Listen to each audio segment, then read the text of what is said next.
신사고 독서 교과서 성신여고 2학년 추론적 읽기 첫 번째 줄 추론적 읽기란 글에 드러난 여러 가지 단서와 독자의 배경 지식을 활용하여 글에 드러나지 않은 내용을 미루어 짐작하며 읽는 것. 이게 추론적 읽기야. 이 추자가 밀추자야. 그래서 미루어 짐작한다 이런 뜻이지. 나타나 있지 않은 정보들을 내가 뽑아내는 거야. 그러니까 기존에 알고 있는 정보들을 토대로 해서 나와 있지 않은 정보들을 뽑아낸다. 여기까지 되니? 네. 이를 위해서는 생략된 정보는 물론 생략된 정보, 필자의 의도, 글을 쓴 목적, 숨겨진 주제 등을 논리적으로 추측하며 읽어야 한다. 이건 방법. 추론적 읽기 방법. 필자는 글쓰니 독자가 이미 알고 있다고 생각하는 내용이나 독자가 충분히 추론할 수 있는 정도의 내용을 일부러 생략하는 경우가 많으므로 일부러 생략한단 말이야. 그래서 추론적 읽기가 필요하다라는 거지. 그러니까 독자가 이미 알고 있는 내용도 글쓴이가 필자가 굳이 언급할 필요는 없지 않느냐. 또는 충분히 이거 추론할 수 있지 않느냐. 그러니까 예를 들면 그런 거야. 엄마가 철수한테 야, 밥 먹어. 그럼 철수가 와가지고 빙신같이 밥만 먹고 있지는 않단 말이야. 철수가 그동안의 배경식을 활용해가지고 밥도 먹고 반찬도 먹고 국도 먹는단 말이지. 뭐 말인지 되니? 그러니까 엄마가 밥 먹어라는 말 속에서 철수는 추론하는 거야. 아, 밥도 먹고 반찬도 먹고 국도 먹으라는 거구나. 이건 독자가 이미 알고 있고 충분히 추론할 수 있다는 거를 엄마는 알고 있단 말이지. 이해되니? 네. 글을 읽을 때는 드러나지 않은 내용을 추론하며 읽어야 한다. 왜 그렇다고? 필자는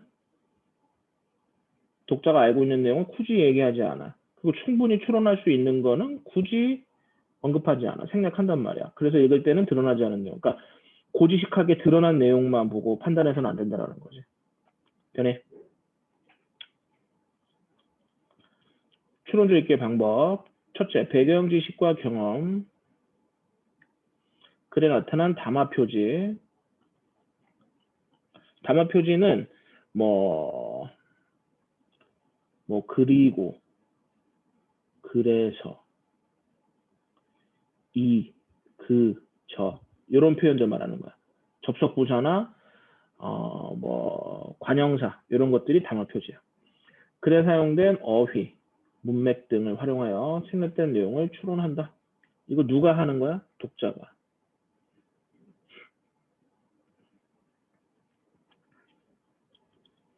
추론할 때는 자신의 배경지식과 경험을 떠올려 글의 내용과 관련 지음을 읽는 것이 중요하며 이때 글에 드러나는 정보를 활용하기도 한다. 이를테면 여러 가지 지시어나 접속 표현 등과 같은 담화 표지를 단서로 하여 필자가 집중되지 않은 정보를 추론할 수가 있다. 자, 왼쪽에 보면은 이 표로 정의되어 있는 게 방금 전에 읽은 부분이야. 배경 지식, 경험을 떠올린다, 지시어나 접속 표현 등 담화 표지를 단서로 하여 정보를 추론한다. 이거는 기존에 나와 있는 정보지. 글에 드러난 어휘나 이것도 기존에 나와 있는 정보고 그대로 해서 내용을 추론한다. 여기까지니? 네.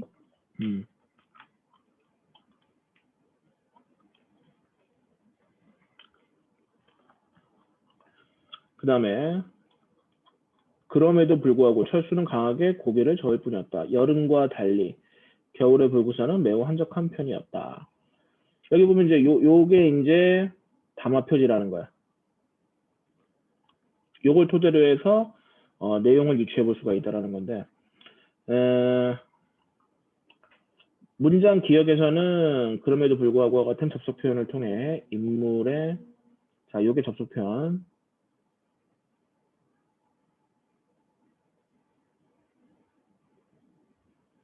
그러니까 어떤 문장에서 어떤 방법을 썼느냐 그게 되게 중요해요. 여기서는 접속 표현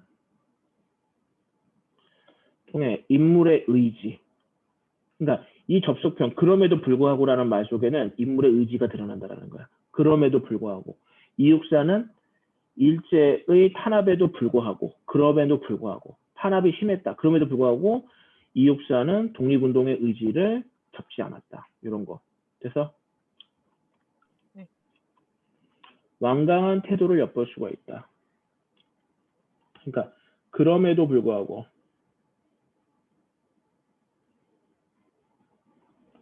얘는 의지, 완강한 태도.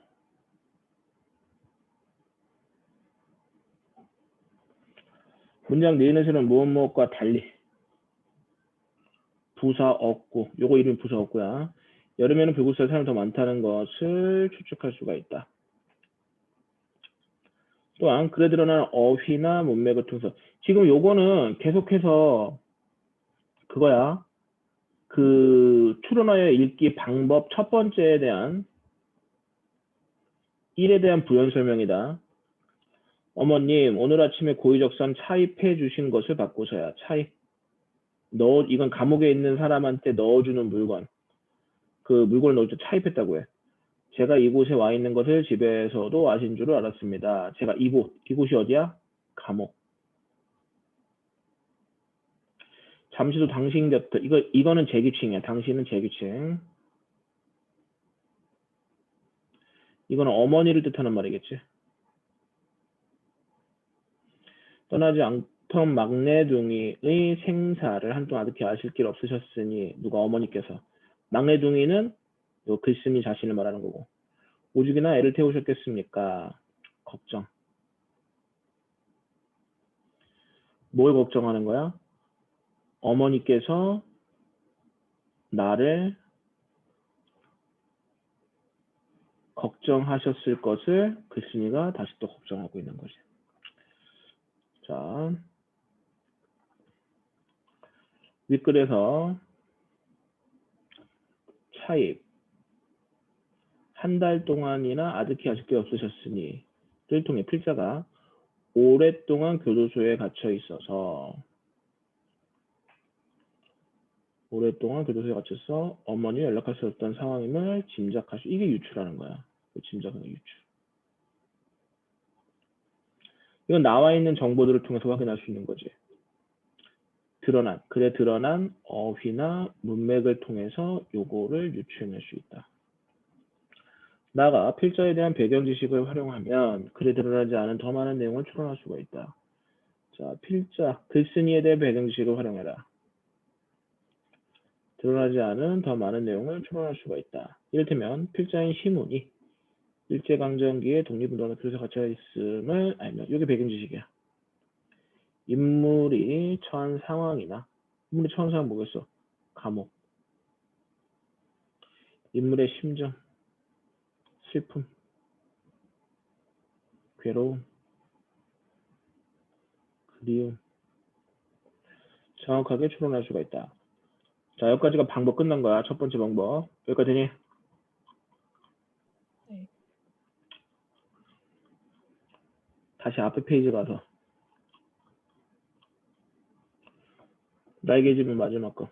필자의 의도와 글을 쓴 목적, 숨겨진 주제 등을 추론한다. 이게 이제 두 번째 방법인데, 글을 쓴 목적, 의도에 따라 표제어, 분량, 자료 제시 방법이 다를 수 있으므로 이를 토대로 필자의 목적, 의도, 숨겨진 내용을 추론한다. 이거 외워줘야 돼, 이런 파트는. 그 다음에 작품의 배경이 되는 당시대의 사회적 맥락을 고려하여 숨겨진 주제를 추론할 수 있다. 숨겨진 주제를 추론한다. 사회적 맥락을 고려해서. 자, 여기 첫 번째도 그렇고 이 두 번째도 그렇고 다 중요한 거야.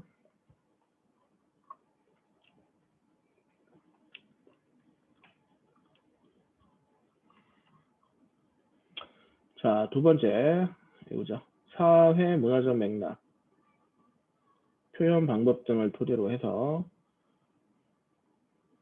필자의 의도나 글을 쓴 목적, 숨겨진 주제 등을 추론할 수가 있다. 사회적 맥락, 그 다음 표현 기법. 예를 들어 어떤 정치일기나 사건 등을 다루는 시사평론, 선거철에 쓰게 될 경우 그 글의 이면에는 그 글의 이면이라는 것은 드러나지 않은 숨겨진 면, 숨겨진 측면. 독자의 태도를 특정 방향으로 변화시키려는 필자의 목적이 숨어있다. 필자의 목적. 숨어있다. 글의 이면 속에는. 또한 같은 사건을 다룬 신문기사라 하더라도 표제어의 표현, 기사의 지면상 위치나 분량, 그러니까 그 기사를 맨 앞쪽에다 넣느냐 맨 뒤에 넣느냐, 관련 사진이나 도표의 제시 방법 등에 따라서 기사의 의미가 달라질 수가 있다. 따라서 사회 문화적 맥락, 표현 방법 등을 토대로 필자의 목적이나 의도를 왜 이렇게 썼을까? 왜 이 기사를 맨 앞에다 넣었을까? 왜 이 도표를 넣었을까? 그것을 추론하면서 의도가 숨어 있을 수 있다는 거지. 필자의 목적. 그러니까 신문 기사의 내용이 100% 객관적이다라고 말을 할 수는 없는 거야. 다 그 신문사만의 의도가 있어. 같은 사건을 두더라도 조선일보, 중앙일보, 뭐 한겨레, 경향일보 다 그 사건을 바라보는 관점이 다 달라. 오른쪽에 날개지면 보충 열어보자. 필자의 의도, 글을 쓴 목적, 숨겨진 주제를 추론하며 읽는다. 특히 광고문. 광고문은 이제 상대방을 설득하는 거야. 뭐 공익 광고든 사설 광고든. 서간문. 서간문은 편지를 말하는 거야. 서평. 서평은 어떤 글이나 예술 작품에 대해서 주관적인 평가를 내리는 거. 논평도 마찬가지. 정치 담화문. 그 정치인이 기자회견하면서 내놓는 자기 주관적인 거예요. 필자의 의도, 글을 쓴 목적, 주제 등을 명시적으로 드러내지 않는다. 얘네들 특징이야. 겉으로 드러내지 않아. 겉으로 드러내지 않는다. 생략된 내용을 명시적으로 드러내지 않기 때문에 생략된 내용을 추론하며 읽어야 한다. 그 다음에 아까 전에 차입이라는 말. 교도소나 구치소에 갇힌 사람에게 이것을 넣어보여준 거야. 그러니까는 이 차입이란 말을 쓴 것 자체가 필자의 처지를 알 수가 있는 거지. 어휘를 통해서, 사용된 어휘를 통해서 필자의 처지가 지금 감옥에 갇혀 있다는 것을 확인시켜 주는 거죠. 유추할 수 있는 내용. 다음에 문학작품의 경우 주제가 함축적으로 담겨 있기 때문에 함축적으로 담겨 있다는 말은 겉으로 드러나지 않는다는 거야. 독자는 사회 문화적 맥락을 고려하여 숨겨진 주제를 추론하며 읽어야 한다. 예를 들어 춘향전은 표면적으로는 임목룡과 춘향의 사랑을 이야기하지만 그러니까 개인적인 거야.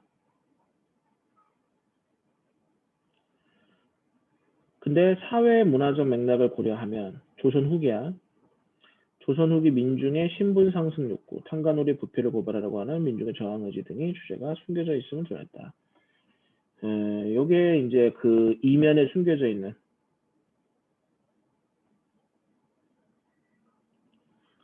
표면적 주제, 이면적 주제. 그거 알아줘야 되겠지. 여기까지니? 네.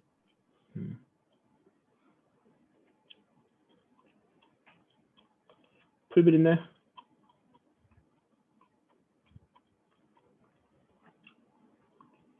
자, 그래갈래는 수필이네.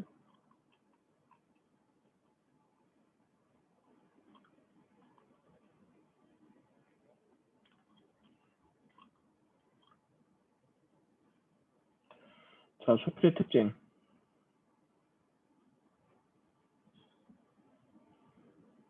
체험적, 회상적, 사실적, 주관적, 신변잡기적.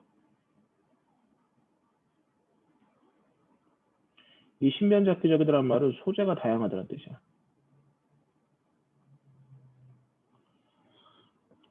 그 다음에 글쓴이는 나는 서술자. 실존 인물. 그 다음에 내용과 형식이 자유롭다.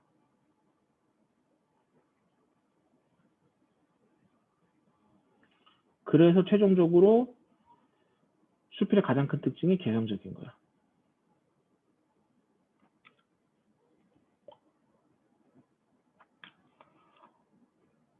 아까 비전 문제가 안 썼네.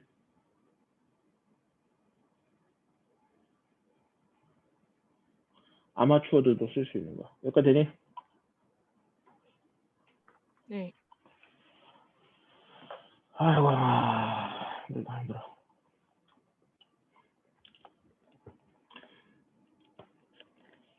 그러면 채연이 그러면 학교에서 안 배우고 그럼 진도 못 따라가잖아. 학교 안 갔으면. 네. 이번 우와. 주는 모의고사 있는 날하고 1학년 모의고사 있는 날은 2학년을 안 가서 온라인을 했고 그거를 빼면은 한 3일 정도는 학교를 못 가서 그거를 진도를 못 따라잡아요. 근데 나머지는 온라인으로 해서 괜찮아요. 크게 지장은 없다. 네, 3일 정도여서 음. 1시간 정도 빠지는? 이거 다 적었니? 아직 조금 남았어요. 얼른 적어. 다 적으면 얘기하고. 네. 그리고 지금 이거 수업한 거 동영상으로 만들어서 이따가 파일로 보내줄 거야. 복습할 때 써.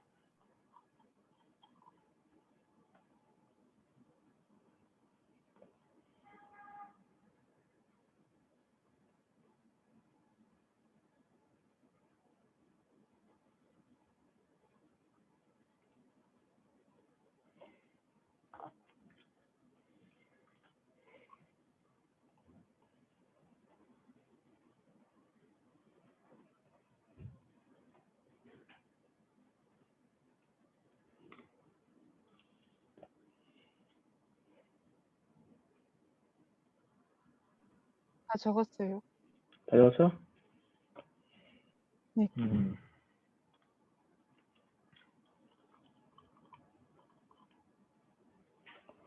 자, 그래 관련은 현대수필, 경수필, 성찰적, 자신의 삶을 돌아보는 거야. 그러면서 자기의 삶에 뭔가 부족한 점이 있다 반성을 한 거고. 성찰하고 자기 반성하고 동의어가 아니야. 성찰, 돌아보면서 잘못한 점이 있으면 반성하는 거고. 생태적, 뭐 자연물하고 연결이 돼 있다는 거야. 자동차 운전, 풀벌레, 요거 때문에, 풀벌레 때문에 이제 생태적이다라는 말을 하고 있네.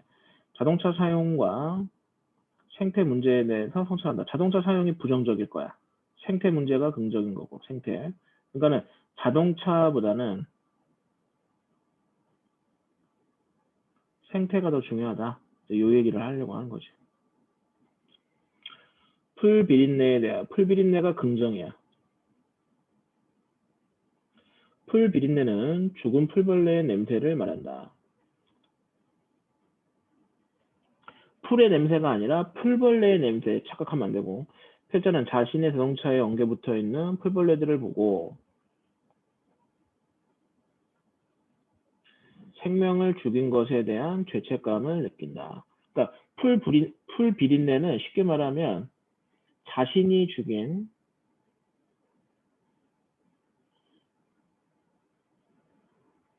풀벌레의 냄새.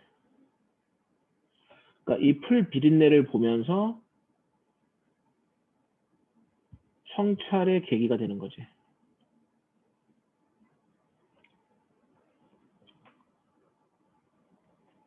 이러한 경험을 통해 죄책감을 느꼈지.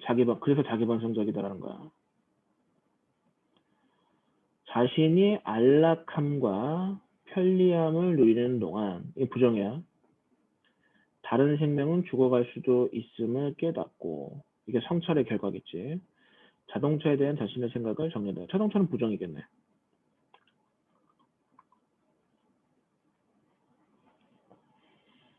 자, 특징, 오른쪽의 표 특징. 필자의 경험, 성찰을 바탕으로 생태 문제에 대해서 고민한다. 자동차에 대한 새로운 관점을 제시함으로써 독자에게 성찰할 수 있는 동기를 부여한다. 비유하고 예시, 정서를 꾸려 드러낸다. 자, 글쓴이는 나희덕이고 이 사람 직업은 시인이야. 자연을 존중하는 마음을 담은 작품을 많이 썼다. 그러니까 이 나희덕은 자연을 소재로 하고 그 다음에 자연 친화적인 이런 내용을 주로 많이 썼어.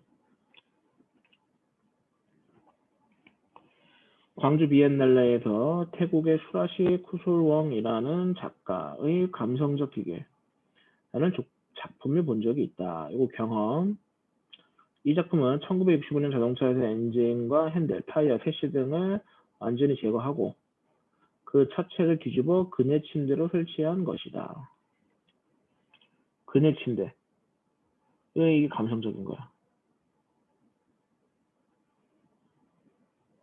그러니까 요 얘기는 뭘 얘기를 하려고 하는 거냐? 기계적인 걸 통해서 기계적인 거를 감성적인 걸로 바꿔서 이 쿠솔웡이라는 작가가 이 작품을 만들어냈다는 거죠.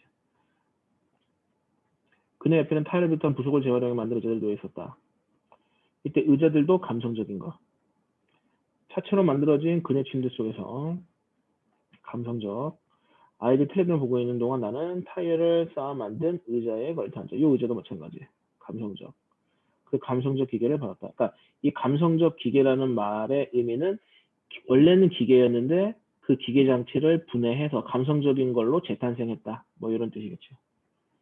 흔히 달리는 무기라고 불리는 자동차가 달리는 무기라고 불린다.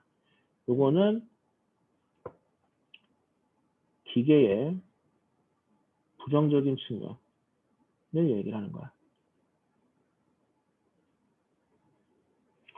자동차가 완전히 해체됨으로써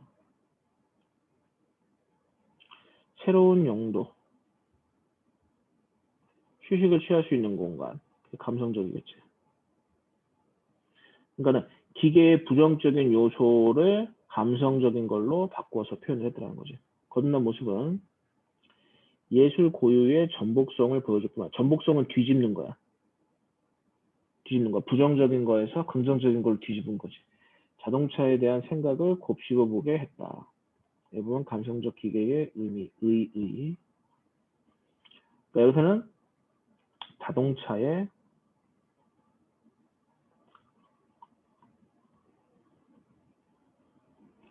새로운 관점.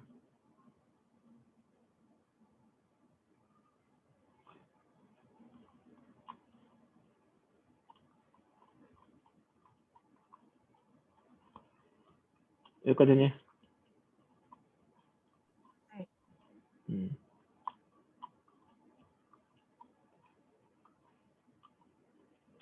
그 무렵 나는 초보 딱지도 떼지 않은 운전 초보.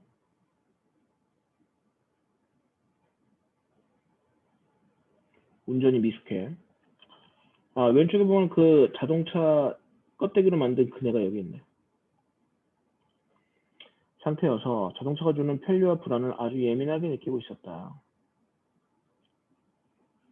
면을 따놓고 5년이 넘도록 차를 세야 할 생각이 별로 없었다.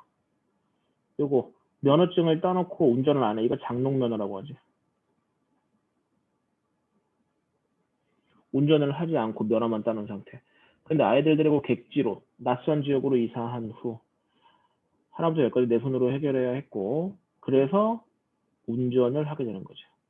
어쩔 수 없이 운전을 하게 되었다. 낯선 곳에 가 있었으니까. 물론 처음엔 출퇴근 때나 장을 볼 때만 차를 가지고 다니다가 이게 용도였어. 장을 볼 때, 출퇴근할 때. 마음이 답답할 때 무조건 차를 보고 교회로 나가는 습관이 생겼다. 휴식. 그런데 요 3번은 편리함에 익숙해졌을 때 실제적인 목적 없이도 차를 모는 일이 늘어갔다. 4번. 그러니까 실제적인 목적은 1번하고 2번일 거야. 근데 실제적인 목적 없이도 차를 모는 일이 늘어났다. 누구의 방해도 받지 않고 나를 어디로든 데려줄 수 있는 밀폐된 공간이 그렇게 조금씩 길들여져 갔다. 그게 편안한 거야. 그러니까 초보에서 장롱면에다 나중에 이렇게 변화되어 간 거지. 편리함에 익숙해져가면서. 스웨덴의 생태학자인 에민 탱수렘 이 사람의 말을 인용하고 있어. 자동차라는 물건이 자기 자신이 영토 안에 몰고자 하는 의지와 이 영토가 움직일 필요성을 동시에 충족. 머물고자 하는 의지와 움직임의 필요성 동시에 충족해준다. 충돌하는 두 가지 욕망이라는 거지. 현대인들이 정통하는 아늑한 자궁으로부터 엄마 뱃속 잠시도 떨어지고 싶어 하지 않는 것도 바로 이 모순된 욕망. 모순된 욕망은 뭐야?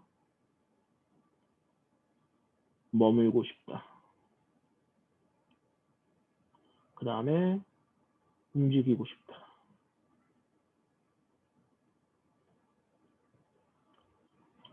머물고 싶다는 차 안. 움직이고 싶다. 이거는 이동. 차 안에 있으면서 이동, 공간의 이동을 하고 싶다는 거죠. 앞에서 말한 감성적 기계처럼 자동차를 해체하지 않아도 자동차는 이미 충분히 감성적 기계 노릇을 하고 있는 셈이다. 하지만 얼마 안 가서 자동차에 대한 낯설고 당황스러운 경험을 하게 된다. 자, 새로운 경험, 또 다른 경험. 근데 이 경험은 낯설고 당혹스러운 경험. 갑자기 서울에 갈 일이 생겼는데 주말에 차표를 구할 수가 없었다. 원래는 대중교통을 이용하려고 했는데 주말이라서 차표를 구할 수 없었다. 몇 번을 망설이다가 나는 초보 주제에 친구들 태우고 서울로 가는 고속도로로 접어들었다. 익숙하지가 않은 운전이기 때문에 긴장을 했을 거야. 무사히 서울 도착을 해서 이를 보고 다음날 밤에 광주 내려올 수 있었다. 그런데 밤에 고속도로를 달리다 보니 차창에 무언가 타닥 붙이는 소리가 났다. 풀벌레 차자창에 부딪혀 나는 소리. 이게 풀벌레의 죽음.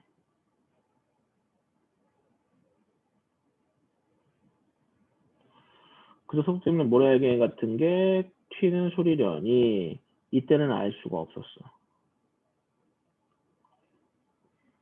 다음날 아침 출근하려는데 유리창은 물론이고 범퍼에 푸르죽죽한 것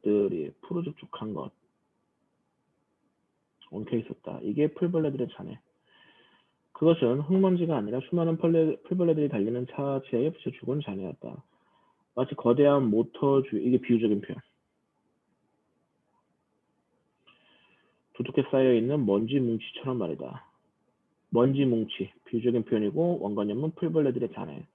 그걸 닦아내려다 나는 지난밤 엄청난 범죄라도 저지른 사람처럼 손발이 후들후들 떨렸다. 이거 죄책감.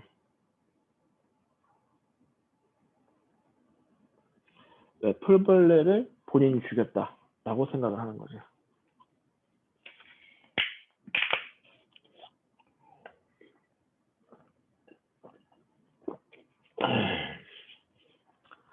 세차장으로 갔다. 그러나 엉겨붙은 풀벌레들의 흔적은 세차기계 물살에도 완전히 지워지지 않았다. 잘 안 닦여, 벌레들이 죽은 거는. 운전대를 잡을 때마다 풀벌레 몸속에 쳐지는 기억으로 남았고 죄책감. 이게 트라우마처럼 생긴 거야. 그 죄책감이 트라우마로 남아가지고 잊혀지지가 않는 거지. 여기 후각적 이미지. 나는 손을 씻고 또 씻었다. 죄책감에 시달리고 있다는 거. 여기까지니? 네.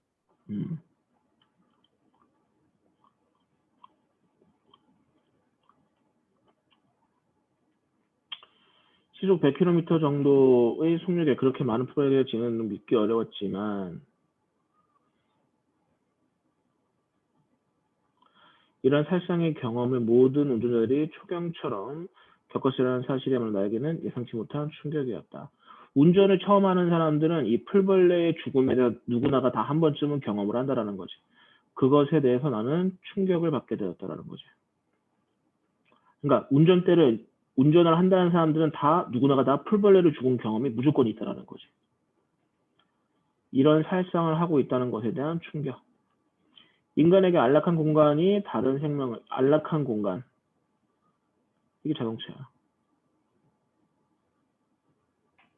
기계. 다른 생명을 해칠 수도 있다.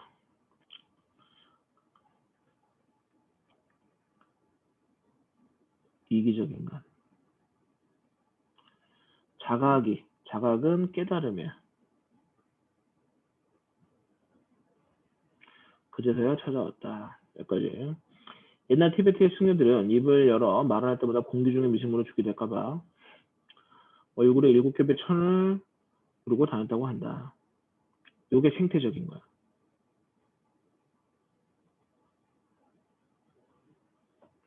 이때 티베트의 승려들은 긍정이 되겠네. 티베트의 승려들은 나하고 대조되는. 그걸 생각하면 자동차를 못 다니는 것 자체가 엄청난 살상 행위다. 말할 수 있을 것이다. 그래서 이 두 행동 자체가 대조되고 있다. 불교에서는 생명을 함부로 살생해서는 안 된다라는 게 교리 중에 있어. 그렇다고 하루아침에 차를 없앨 수도 없는 형편이어서 너무 익숙해졌고 차가 없으면 생활이 안 될 정도가 되어버렸다는 거지. 나는 자동차에 대한 태도를 정리할 필요를 느꼈다. 차를 유지하되 최소한으로 사용하고 의존도를 낮추는 천서 사용을 할 수가 있었다. 왜? 하루아침에 차를 없앨 수가 없는 형편이기 때문에. 그래서 이 정도 선에서 정리를 했다는 거지. 그리고 그 감성적 기계의 편안함에 길들여지려는 순간마다 그것이 풀비린내뿐만 아니라 피비린내를 불러올 수도 있다는. 그러니까는 풀벌레뿐만이 아니라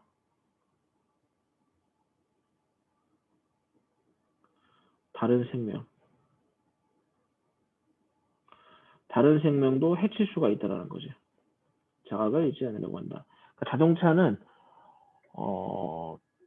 조금만 방심하면 어떠한 생명체든 그 생명을 위협할 수 있는 매우 위험한 도구가 될 수 있다라는 사실을 깨닫게 되었다. 운전을 시작하기 전까지 나는 걷기에 천자였고 인공적인 것보다는 자연 속에 머물기를 좋아했다. 그러나 나를 차를 소유하고부터는 생태적인 어떤 바람도 할 자격이 없다는 생각이 들었다. 왜? 운전을 한다는 것 자체가 최소한 풀벌레를 죽이는 행위가 되니까. 차를 소유하되 그에 종속되지 않는다는 것. 아슬아슬 줄타기가 앞으로 얼마씩 될 수 있을지 모르겠다. 자기 이제 확답을 할 수가 없더라는 거야. 다만 그날 아침에 풀비린내가 원재 시처럼 내 손에 남아있을 따름이다. 이거는 씻을 수 없는 원재가 되어버렸다는 거죠. 내가 언제까지 자동차를 계속해서 운전을 할지 안 할지는 모르겠지만. 자, 밑에 잠깐 퀴즈하고 왼쪽 날개짐은 정리하시고.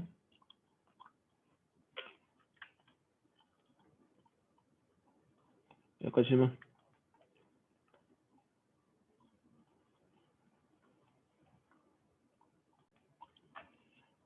자, 1-2 주제통합적 읽기 성신여고 2학년 독서.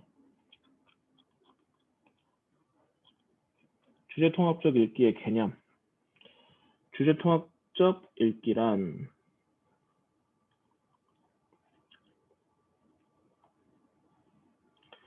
하나의 화제나 주제, 쟁점에 대해 다양한 관점과 형식으로 쓰인 글들을 비판적 통합적으로 읽으며 새로운 주제를 도출하거나 의미를 재구성해 나가는 읽기. 왼쪽에 보면은 주제통합적 읽기 개념이 나와 있네. 하나의 화제나 주제, 쟁점에 대한 다양한 관점으로 형식 쓰인 글들을 요거를 새로운 주제를 도출하거나 의미를 재구성하는 그런 목적으로 읽는 거야. 독서의 방법은 비판적 통합적 읽기. 감성적으로 읽는 게 아니라. 즉, 독자가 자신의 궁금증과 문제의식을 바탕으로 어떤 화제 또는 주제, 쟁점 관련된 다양한 글이 핵심이야. 다양한 글을 종합적으로 읽고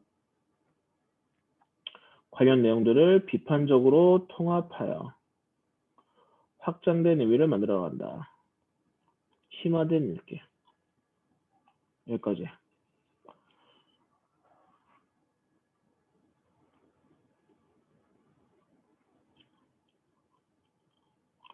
자, 왼쪽에 날개짐을 다시 봐봐. 주제 통합적 읽기의 주의사항. 화제, 주제, 쟁점을 중심으로 편견, 선입견, 요거 배제하고 글 속에 담긴 내용을 중심으로 객관적이고 합리적으로 판단한다. 왜? 얘 비판적으로 봐야 되니까.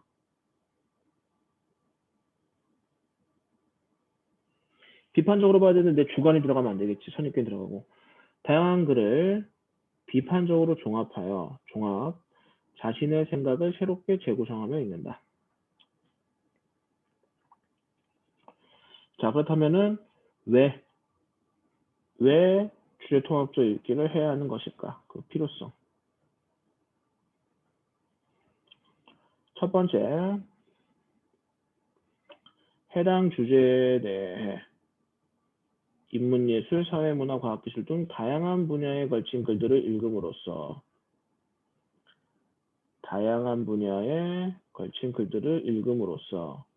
글을 심층적으로 이해할 수 있고 세계를 폭넓은 안목으로 볼 수 있게 된다. 이게 첫 번째. 그 다음에 다양한 글을 읽고 정보를 통합하여 재구성하는 능력, 다양한 관점의 글을 비판적으로 읽는 능력, 새로운 주제나 아이디어 생산되는 창의적인 의미 구성 능력 등 한층 높은 수준으로 읽기 능력이 향상된다. 1번, 2번, 3번. 세 번째, 독서 경험이 특정 분야로 편중되지 않아 균형 잡힌 시각을 가진 지식을 성장할 수 있다. 이게 필요성 1개, 2개, 3개, 4개. 여기까지 되니? 네.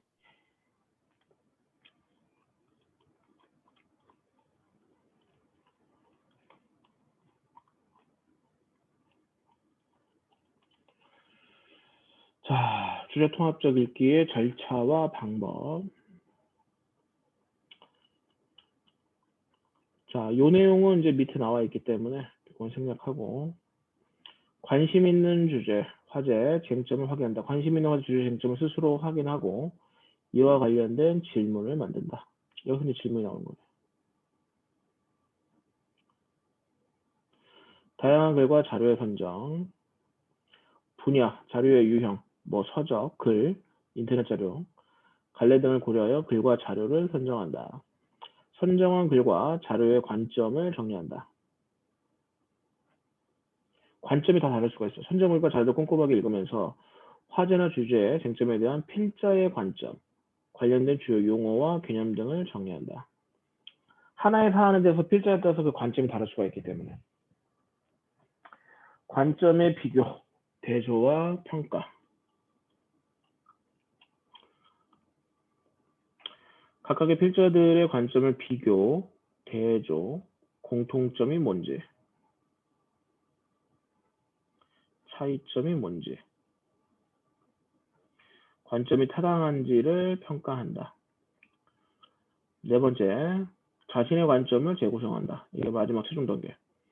비교, 대조, 평가한 결과를 바탕으로 자신의 관점과 생각을 비판적으로 창의적으로 재구성한다.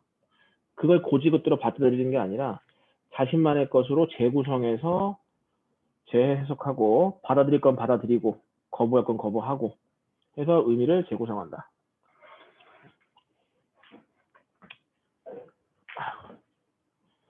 여기까지 되니? 네.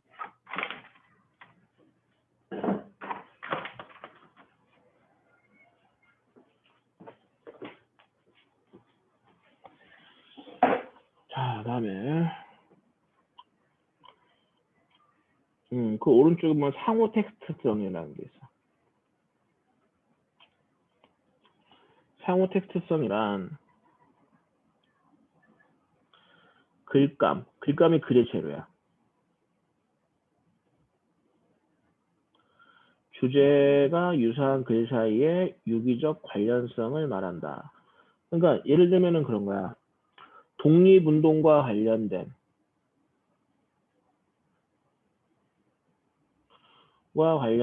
시, 소설, 뭐 수필, 뭐 독립운동과의 연설문도 되겠네. 얘네들이 다 갈래는 다르지만 유기적인 관계가 있더란 거야. 유기적 관련성. 관련이 있단 말이야. 그게 상호 텍스트성이라는 거야. 갈래는 다르지만 내용이, 주제가 유사할 수 있다는 거지.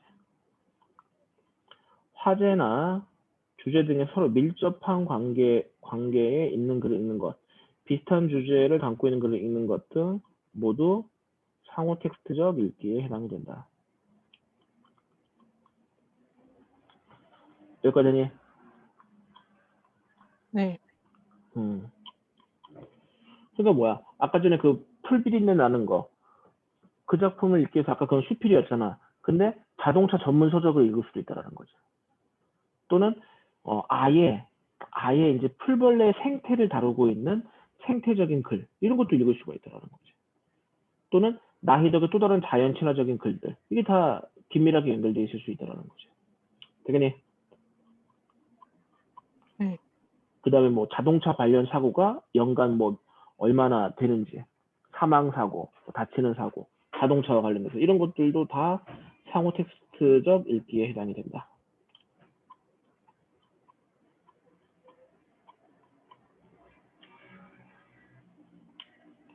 예를 들어 행복을 화제로 삼은 글을 읽는 상황을 생각해보자. 독자는 행복에 대한 필자의 견해를 읽으며 필자가 제시한 행복이 진정한 행복인가, 진정한 뭐 절대적 기준이 무엇인가, 어쩌고 질문을 생성한다. 이게 아까 1단계였지. 이에 대한 답을 얻기 위해 행복에 대한 글을 찾다 보면 행복에 대한 글을 찾는다. 행복이라는 화제에 대해 너무나 다양한 글이 검색되어 모서리 소리같이 고민이 될 수가 있다. 다양한 글이 검색되어 고민이 될 수가 있다. 필자가 글을 쓴 목적, 분야, 자료 유형, 글의 관련 등에 따라 분량과 형태의 글을 만나게 되게 됩니다. 이때 독자는 다양한 글 중에서 자신의 질문과 가장 관련성이 높다는 것들을 선택하게 된다. 선정 단계. 나가야 한다. 진정한 행복이란 무엇인가? 독자는 이게 정리 단계.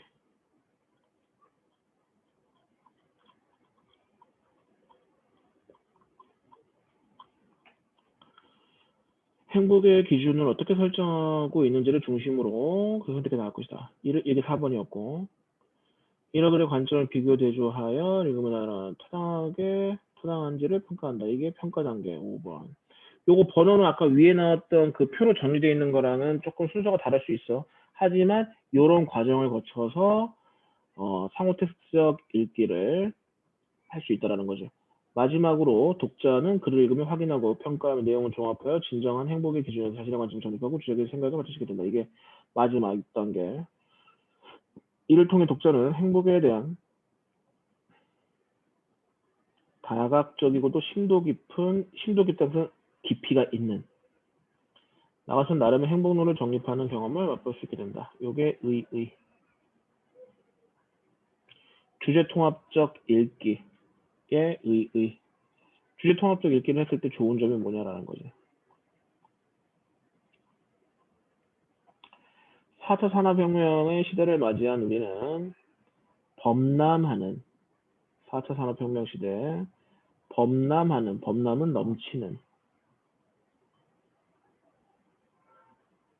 넘쳐나는 정보 속에서 자신에게 필요한 정보를 정확하게 선별하고 새로운 의미와 지식을 통합해 나가는 창의융합적 사고력이 필요하다. 왜? 정보가 너무 많기 때문에. 그래서 1번하고 2번이 필요하다라는 거야.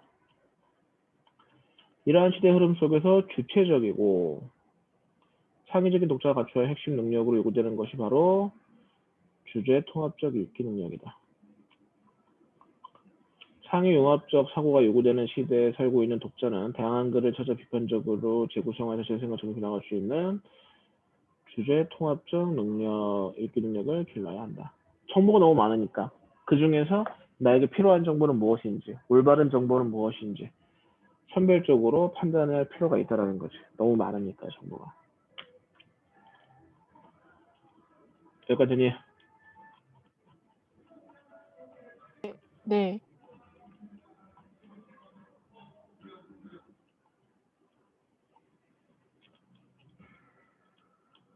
5분만 쉬었다 갑시다. 되겠니? 네. 5분만 쉬었다 가자.